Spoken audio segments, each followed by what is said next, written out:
This is the Cammus C5. But wait, this isn't just any old C5. This is all you need to have a good time. This has some extra functionality. Thumb throttle and thumb brake. No pedals required. Now this is definitely a bare bones type situation here. But this bag of bones has a bag of tricks. Trick or treat, Now when I say bare bones, I want to clarify, this product itself is not bare bones. It has a lot of features. I mean bare bones in terms of what you need to run your favorite racing games. But it does have paddle shifters, it has tons of buttons and coders, it has a display for your speed, what gear you're in, 2 axes to program. It doesn't have to be throttle and brake, by the way. You can program it to do anything you want. You can clamp it on a table or hard mount it, whatever you'd like. This is a 5 Nm continuous holding and 7 Nm peak power wheelbase. So this is a perfect device to either dip your toes into the world of sim racing or even a forever base if you're okay with the wheel rim choice. This is a great option for someone that maybe is a paraplegic. They don't have use of their legs. It's great for people traveling.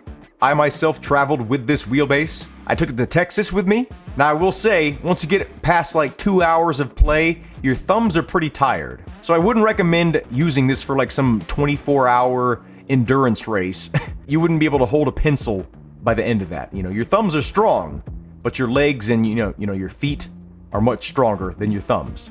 That being said, this is a perfect item for a living room setup.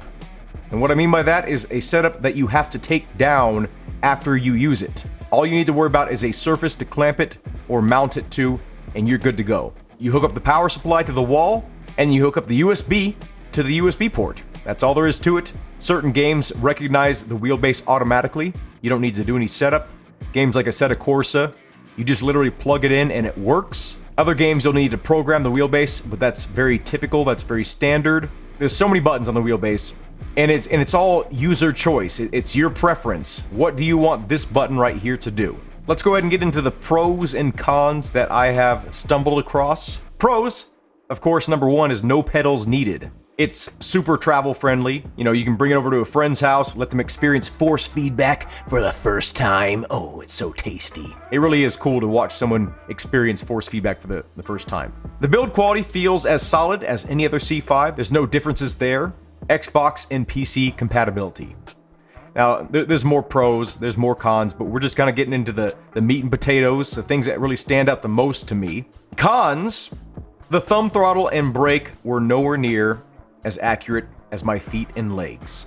And what I mean by that is you're using fine motor skills when you're using your fingers, and you're using gross motor skills when you're using your legs, your feet. They're just much larger things. So it's easier to have repeatable results when you're using bigger things because there's more range of motion overall. Your thumbs only have so much range of motion. Like, yeah, we got opposable thumbs, right? That's cool. But what's the maximum range we have available to our thumbs? Like 4 or 5 inches, something like that? Maybe 12 inches if you have the world's longest thumbs. I don't know. But not as much range of motion as you can achieve with your legs and your feet. So it's not really a fault of the product. This product's intention is to pack as much functionality in one device, and Cammus has hit it out of the park. You can't change the wheel rim out without extensive work.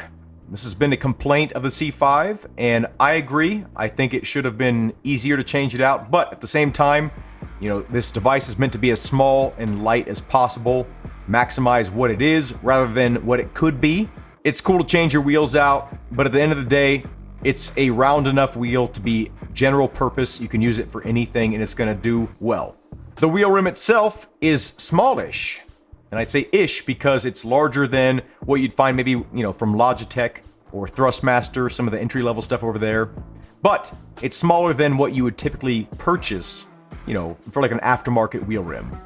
And the slight flat bottom may turn some users off, myself included. I don't like flat bottom wheels.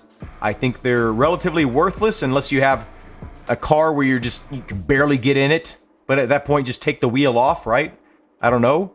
It's good for maybe like referencing your hands so you know how much further you have till you're at the wheel lock. I don't know. I think they're worthless. I wish they would have gone with a round wheel rim. And that's that. That's my opinion on that. But yeah, the footage you've been watching here is that trip to Texas. You know, I took this with me. It was awesome only having to take one item with me on the plane. If you're traveling, it is going to catch some people off guard, and they're going to want to check it and be like, you know, what is this? Mostly because they probably think it's cool and they want one. Anyway, that's the video. I'm going to try to keep it short. Have a good day. Thank you all for watching, and I hope to see you in a future video.